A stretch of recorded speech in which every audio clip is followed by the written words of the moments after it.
indikasi-indikasi penyelewengan terhadap program ini tidak hanya keluar dari mulutnya Pak Ketua, tapi keluar dari mulut-mulut orang-orang desa, orang tetangga, dan orang terkait sebetulnya, agar ini betul-betul menjadi perhatian gitu ya di Kabupaten Bangkalan.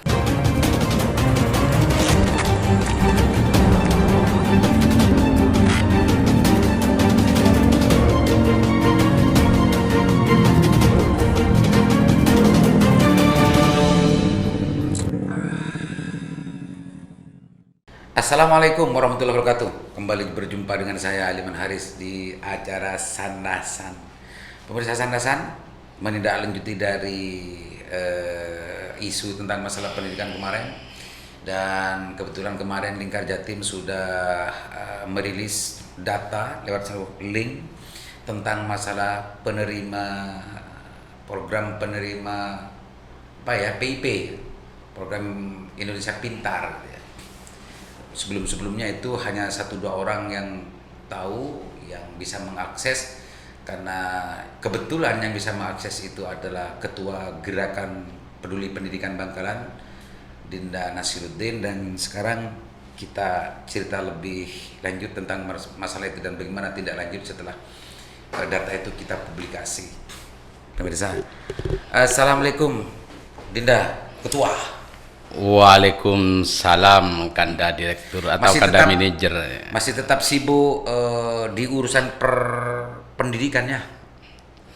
Alhamdulillah, dalam beberapa minggu terakhir ini ya, di bulan suci Ramadan yang merupakan bulan penuh berkah, kita banyak disibukkan dengan berbagai macam kegiatan di situ.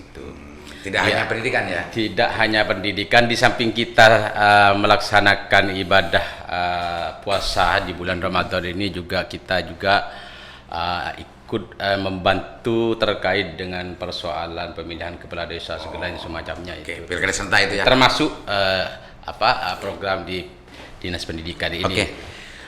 Dinda, Pak Ketua, kemarin Dinda Ketua kan sudah menyerahkan data penerima PIP seluruh Bangkalan tuh ya, tapi itu hanya SD ya, kalau yang SMP belum. Kalau SMP belum. Dan awalnya itu kan memang yang mempunyai itu kan tidak semua orang bisa mengakses gitu ya, tidak semua orang bisa mengakses, apalagi by name by address.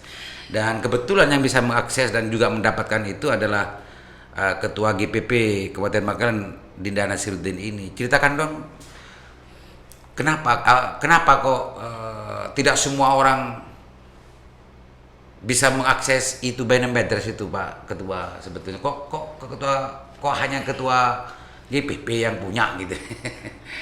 Ini begini, bermula dari amburadulnya program realisasinya program Indonesia Pintar ini. Namun di situ juga kita paham bahwa Undang-Undang Keterbukaan Informasi Publik ini sekarang ini seakan-akan di situ ada pembatasan. Artinya apa? Beda dengan waktu zamannya Pak SBY. Kalau di zamannya Pak SBY ini semua orang bisa mengakses itu by name by address-nya, dulu ya. Ya, kita tahu kalau tahun 2014 ya, 2014 waktu zamannya Pak SBY, saya juga bisa membuka di situ ada data tabular seperti itu. Tetapi sejak Presiden Jokowi, data tabular itu tidak ada, tetapi diganti dengan password di situ. Password gitu ya. Jadi tidak semua orang bisa mengakses. Ya. Nah, ujuk-ujuk kan tidak semua orang. Ketua GPP ini pejabat bukan gitu ya. Guru bukan, kepala sekolah bukan, bupati juga bukan. Kan orang bukan kan. Ketua GPP ini kok bisa mendapat itu, gimana caranya itu, Pak Ketua? Begini, saya rasa Undang-Undang Keterbukaan Informasi Publik ini kalau memang mau dijalankan dengan baik dan benar di situ, ya kita dengan susahnya untuk mendapatkan data itu, lalu kemudian kita coba ucek-ucek HP ya, ucek-ucek HP. Kalau laptop ini saya masih belum punya laptop kan begitu. Ngotak gitu. Ngotak HP. Ngotak itu begini. Kalau ngotak itu begini. Ngotak HP, lalu kemudian di situ saya mencoba untuk mencari bagaimana caranya untuk berkirim surat kepada Mendikbud terkait dengan permohonan informasi publik terhadap data penerima PIP. Pemirsa, Undang-Undang Keterbukaan Informasi Publik itu sebetulnya memang memberikan hak kepada setiap warga negara untuk secara mudah untuk mengakses seluruh informasi yang masuk dalam kategori informasi publik. Tapi semua itu sebetulnya sudah pernah kita bahas di meja ini dulu. Kita tidak membahas itu, cuma yang tadi kita sempat tanyakan kepada ketua GPP ini kan cara mendapatkan data itu kan sudah diceritakan. Sehingga itu semua sebetulnya berangkat dari keresahan ketua GPP sebagai aktivis gitu ya, yang peduli terhadap pendidikan.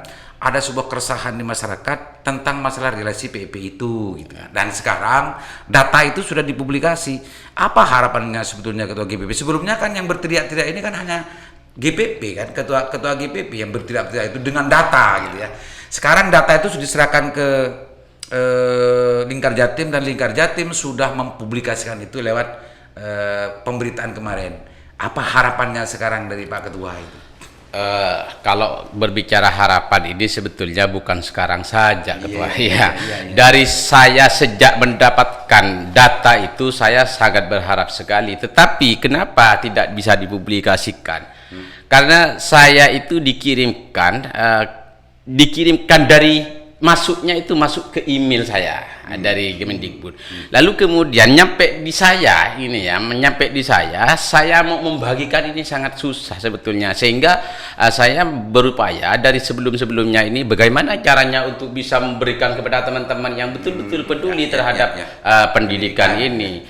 Tidak tahunya Lingkar Jatim ya ini bisa mempublikasikan dengan ngotak ini.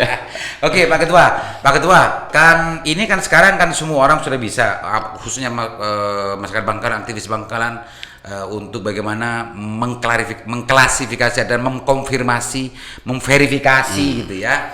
Data-data itu tinggal di-download dan dikonfirmasi, diverifikasi apakah siswa ini betul-betul mendapat atau tidak, karena sebelumnya menurut dari informasi dari Ketua GPP ini juga banyak siswa dan wali siswa yang tidak tahu bahwa dirinya itu adalah sebagai penerima kan gitu kan awalnya, dan itu semua menjadi salah satu harapan dari Pak Ketua kan, agar tidak Pak Ketua sendiri yang yang repot-repot untuk ke sana kemari, dan biar masyarakat yang kebetulan dekat dengan sekolah itu untuk memverifikasi sendiri gitu ya Pak Ketua ya. Ya sebetulnya gini, karena banyaknya masyarakat yang tidak paham tentang apa itu makhluk PIP dan lain semacamnya itu ya, saya berupaya dari sebelumnya ini untuk memberikan jalanin mudah kepada para penggiat yang ada di pelosok-pelosok desa, di kecamatan dan lain semacamnya itu.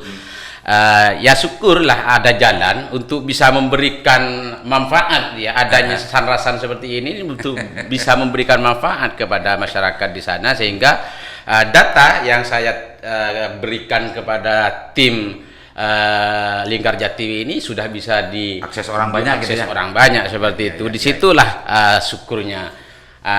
Sehingga masyarakat di desa ini sekarang ini hanya bisa melihat atau menyaksikan apa yang sedang dibahas oleh kita misalnya di situ, lalu kemudian tinggal disesuaikan dengan data yang sudah dipublikasikan Lingkar Jatim. Oke, Pak Ketua. Pak Ketua, ini sebetulnya kan bisa sebetulnya itu dihandle dan difasilitasi oleh Dewan Pendidikan gitu ya. Pak Ketua memang tidak mengatakan itu. Ini penting untuk dipublikasikan ke Dewan Pendidikan sebelumnya belum? Dulu saya waktu diundang untuk klarifikasi terkait dengan salah satu sekolah ya di Kabupaten Bangkalan, di Kemayoran 2 itu, saya sampai mengatakan kalau memang membutuhkan data by name by address-nya, tetapi ini data di SD, silahkan di download sendiri atau diambil sendiri, ini di datanya ada di HP saya. Sudah saya serahkan seperti itu sebetulnya. Tetapi di situ entah juga karena kurang respect atau bagaimana ya, atau masih ada apa namanya kesibukan lain pada saat itu yang kemudian harus diselesaikan, ya kurang paham saya seperti itu.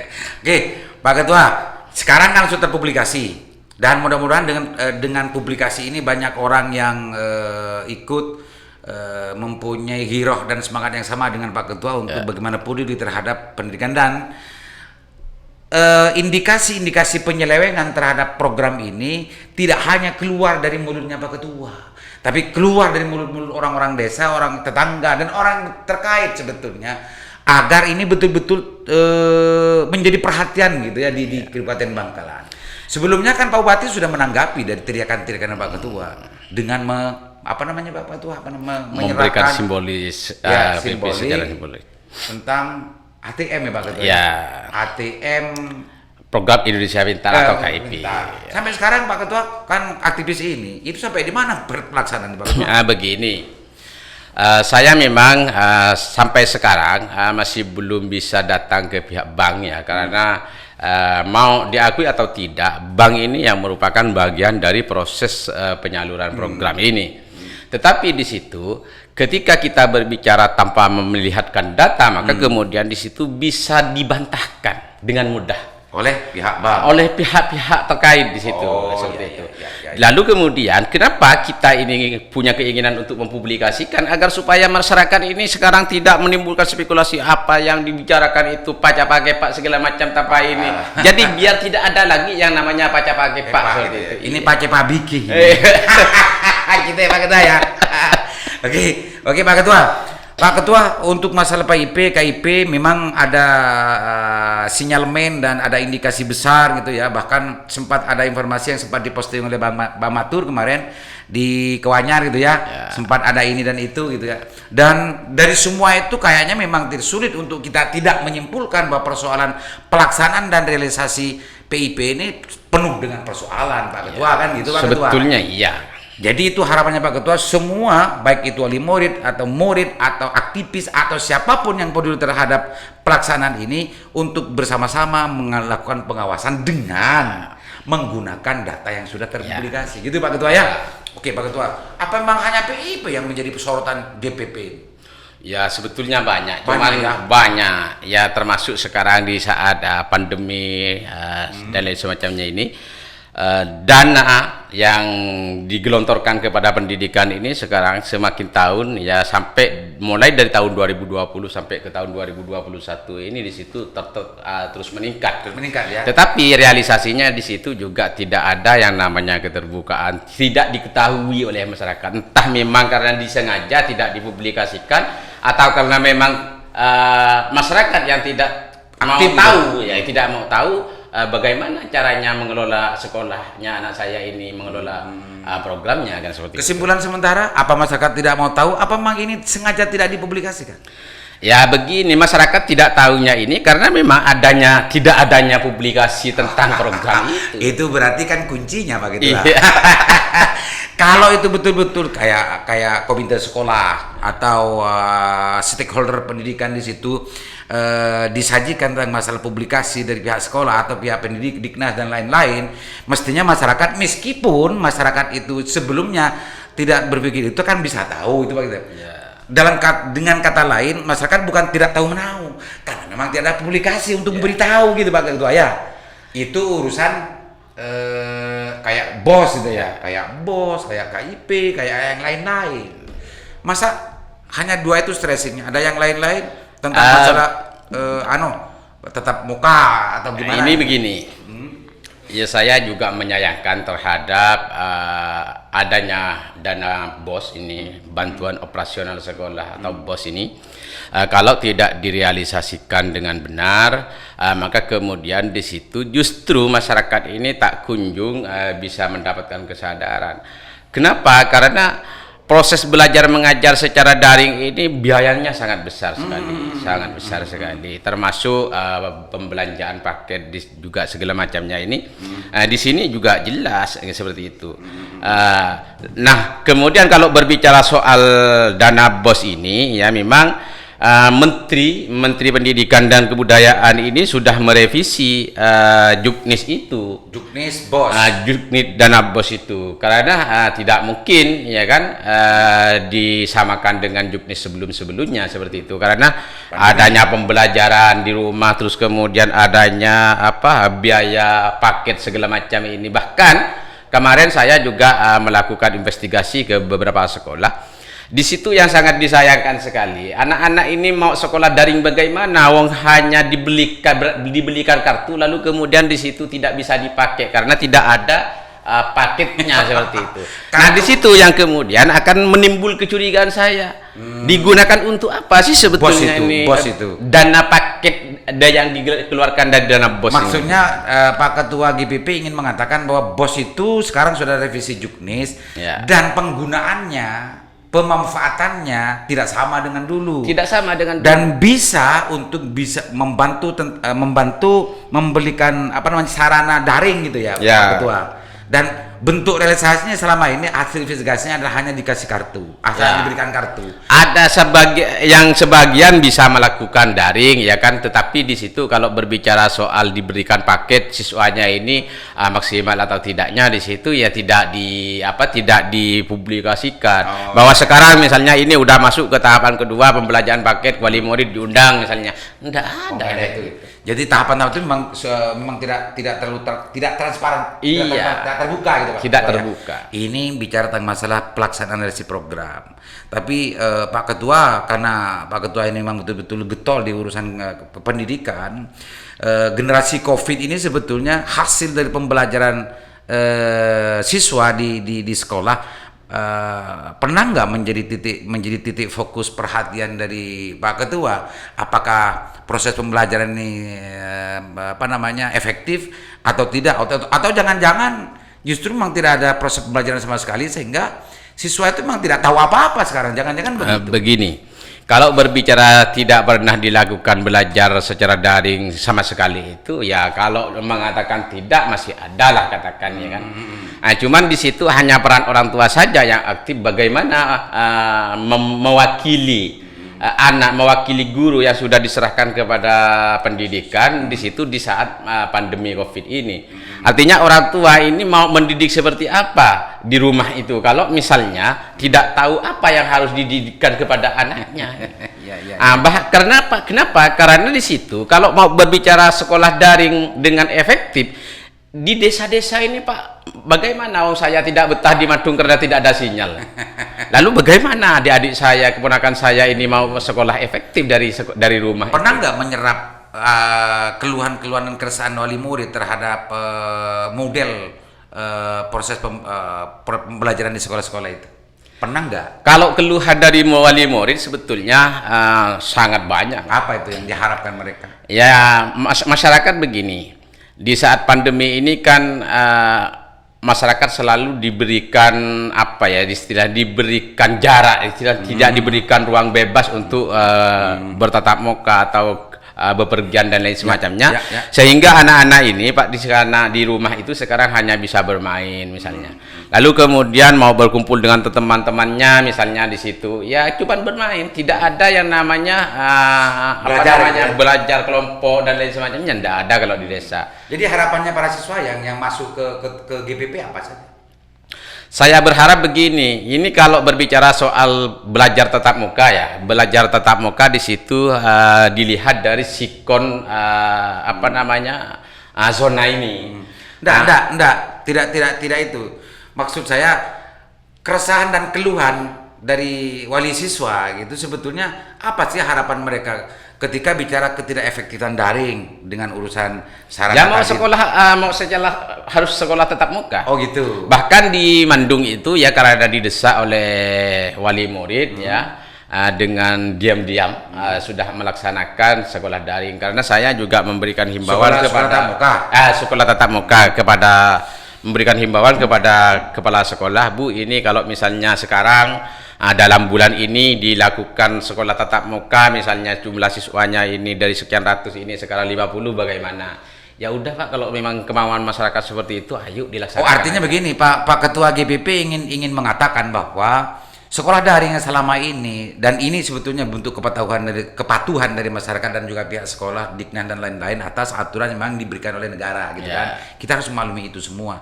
Tapi kebijakan semacam itu semua memunculkan sebuah keresahan di wali-wali siswa, gitu ya, wali-wali murid, bahwa efektivitas pembelajaran itu sama sekali memang tidak efektif, sehingga mengharapkan kembali tatap muka itu dimulai lagi agar anak-anaknya tidak gagal pendidikan, gitu ya. Tidak semakin bodoh, Pak. Karena begini, ini sekarang orang tuanya ini kan sudah menyerahkan anak, ya kan, menitipkan anak kepada lembaga pendidikan. Lalu kemudian di situ sejak adanya pandemi ini disuruh sekolah dari rumah. Orang tua ini apa yang mau diajarkan ke anaknya ini di rumah ini nggak bisa. Lalu kemudian di saat mengikuti ujian di sana, nilainya anak-anak ini banyak yang turun. Oh gitu ya. Banyak yang turun. Dan ini luar biasa kalau dibiarkan, gitu loh. Ada juga yang naik, Pak Ketua. Yang mengerjakan itu adalah kakaknya atau adik atau tetapi orang tuanya. Di situ juga dinilai. Kalau ini kan beda. Kalau guru ini kan bisa memahami. Ini apakah tulisan guru, apakah tulisan orang tua, atau tulisan siswanya. Di situ ini justru diberikan nilai yang tambah turun nilainya. Karena ini apakah ada keseriusan? Semua itu adalah sebuah persoalan yang sebetulnya adalah lebih membuktikan bahwa gagalnya atau tidak efektifnya sekolah daring, gitu ya. Dan ini kecenderungannya bahwa generasi COVID ini adalah gagal, gitu ya. Bahkan kalau orang-orang desa kelas 1 SD atau kelas yang masuk kemarin tahun 2020 itu bisa saja kalau ada penelitian pasti ada yang belum bisa nulis, ya. Pasti gitu ya. Itu pemirsa. Jadi harapannya apapun caranya, bagaimanapun caranya, ini ditatap mukakan, gitu ya. Ya begini, kalau saya berharap, ini saya mewakili masyarakat dari pelosok-pelosok desa yang sedang katakan libur panjang lah, libur tahunan, bukan lagi di seluruh sekolah dari rumah, bukan, tetapi di situ ada juga siswa yang libur panjang sampai libur tahunan. Saya berharap pemerintah Kabupaten Bangkalan melalui Dinas Pendidikan ini untuk bisa melakukan tahapan-tahapan. Misalnya kalau tidak memungkinkan untuk disekolahkan secara tatap muka 100%, di situ kan aturannya jelas, gitu. Ada sekolah tatap muka tetapi 50% harus mengikuti prokes dan dikarantina dulu seperti itu selama 1 minggu. Sehingga untuk bisa dilaksanakan proses belajar mengajar secara tatap muka. Wong aturannya jelas semua kok di situ. Hanya saja sekarang ini mau berbicara soal proses belajar tatap muka, mau nggak ngikuti aturan yang ada ini, itu aja. Oke. Jadi proses pembelajaran tatap muka itu memang betul-betul diharapkan oleh sebagian besar atau mayoritas wali siswa, karena melihat perkembangan pendidikan anaknya tidak efektif ketika mengikuti proses pembelajaran model yang daring sekarang. Gitu Pak Ketua ya, yang menjadi titik fokus hari ini. Pemirsa, untuk selanjutnya dalam minggu depan insya Allah kita akan lebih fokus lagi tentang masalah pelaksanaan BOS. Tapi untuk hari ini kita hanya memfokuskan pada 2 persoalan. Yang pertama adalah terpublikasinya data penerima PIP program Indonesia Pinter. Yang kedua adalah sandasan tentang persoalan keresahan wali siswa dan wali murid atas kecenderungan kegagalan pendidikan anaknya dengan model daring sekarang. Pak Ketua, saya kasih kesempatan 1 kali putaran sebagai closing statement, Pak Ketua. Silakan Pak Ketua. Begini, Kanda Aliban, terkait dengan masalah pendidikan ini juga ya, yang perlu digarisbawahi bahwa kalau saya mengatakan terkait dengan makin bodohnya tadi itu, mungkin di situ masih banyak masyarakat yang tidak percaya terhadap apa yang saya sampaikan. Ayo kita cross check lah ke lapangan. Ini juga yang menjadi perhatian kita bersama, perhatian saya juga wali murid setelah saya tanyakan nilainya di setiap mengikuti ujian itu banyak yang menurun. Bahkan di rumah saya juga harus dikejar dengan pecot agar bisa mengikuti sekolah gitu. Karena di rumah ini orang tuanya ini mau disegani tidak bisa disegani karena anaknya ini sudah banyak berbaur sesama anak-anak, sehingga di situ yang bandel-bandel juga ikut masuk ke sana. Saya berharap pemerintah Kabupaten Bangkalan untuk bisa melakukan untuk bisa melakukan tahapan-tahapan agar segera siswa di tingkat SD ini bisa belajar dan mengajar, gurunya mengajar secara tatap muka. Dengan harapan begitu, karena ini banyak yang dikeluhkan mulai dari tingkat kota hingga pelosok desa juga sama-sama mengeluhkan yang sama seperti itu. Oke. Hanya itu Pak Ketua. Siap. Mudah-mudahan bermanfaat. Assalamualaikum warahmatullahi wabarakatuh. Waalaikumsalam warahmatullahi wabarakatuh.